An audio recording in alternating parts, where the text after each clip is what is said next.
Toba टेक्सिंग में एक वाक़या हुआ। वाक़या इतना दर्दनाक कि इंसान अपनी जुबान से उसे बयान नहीं कर सकता।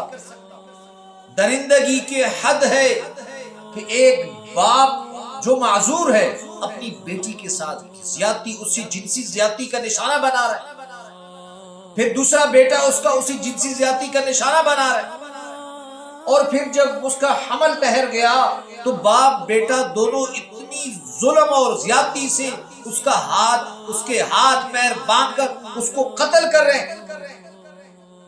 सवाल ये है कि बाप इस दरिंदगी तक कैसे पहुंचा, बेटा इस दरिंदगी तक कैसे पहुंचा कि जिस बाप को अपनी आबरू और इज्जत की हिफाजत करनी चाहिए थी वो बाप उसी इज्जत को लूट रहे। जिस भाई को अपनी बहन की इज्जत के लिए मर मिटना चाहिए था वही अपनी बहन की इज्जत का रखवाला बनने के बजाय उसको लूटने वाला बन गया। एक बात याद रखें, सहाबा इकराम रज़ी अल्लाह अन्हुम अजमाइन जब इस्लाम और ईमान से दूर थे, तो फिर सहाबा क्या करते? अपनी बेटियों को जिंदा दफन करते, अपनी बेटियों को जिंदा दरगोर करते। एक सहाबी हजूर के पास आए और कहा, या रसूलुल्लाह, मेरी बीवी हामिला थी, मैंने अपनी बीवी को कहा कि मैं तिजारत की गर्ज से जा रहा हूं, अगर वापस मैं आऊं उससे पहले बेटा पैदा होगा तो उसे पाल लेना, अगर बेटी पैदा हुई तो उसको जिंदा दफन कर देना। अब वो कहते हैं कि मैं 2 साल बाद तिजारत से वापस आया, मैंने दरवाजा खटखटाया, एक खूबसूरत बच्ची ने मेरे लिए दरवाजा खोला।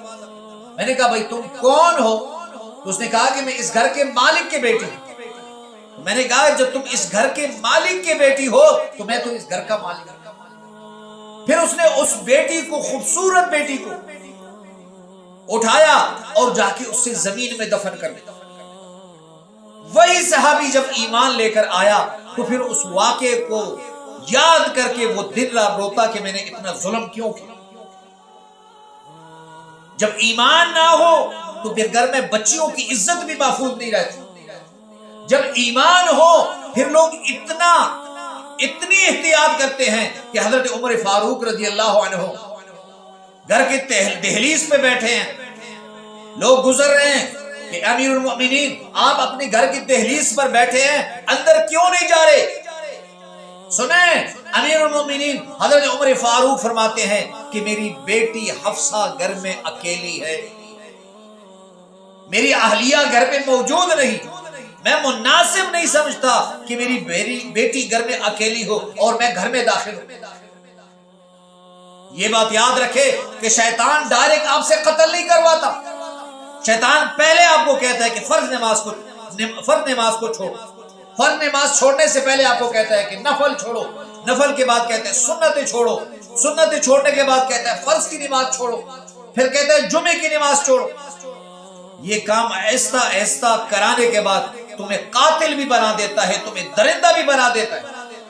ये बात याद रखें। पिछले दिनों एक शख्स ने मुझे एक कॉलेज से कॉल की कि मौलाना साहब, यहाँ एक नौजवान लड़की है, वो कहती है कि मौलाना साहब से पूछेगी कि मुझे कोई वजीफा बताएं, मेरा बाप रोजाना मेरी इज्जत लूटने की कोशिश करता है, आप कोई वजीफा बताएं। तो मैंने उसे कहा कि ये वजीफे का काम नहीं, आप जाकर पुलिस में रिपोर्ट दर्ज कराएं, और जो मेरी बहनें, मेरी बेटियां ये सुन रहे हैं, अगर आपके घर के इज्जत के रखवाले आपकी इज्जत को नुकसान पहुंचाने वाले बन जाएं तो आपने फिर उनका ख्याल नहीं रखना, फिर अपने उन रिश्तेदारों को बताना है जो आपके बुजुर्ग हैं। अगर उनसे बात ना बन पाए तो फिर आप जाके पुलिस में रिपोर्ट कराएं इन जालिम दरिंदों के खिलाफ। बहरहाल जो वाकया टोबा टेक्सिंग में हुआ, यकीन मानिए कि कई दिनों तक मेरे तो आंसू नहीं रुक रहे।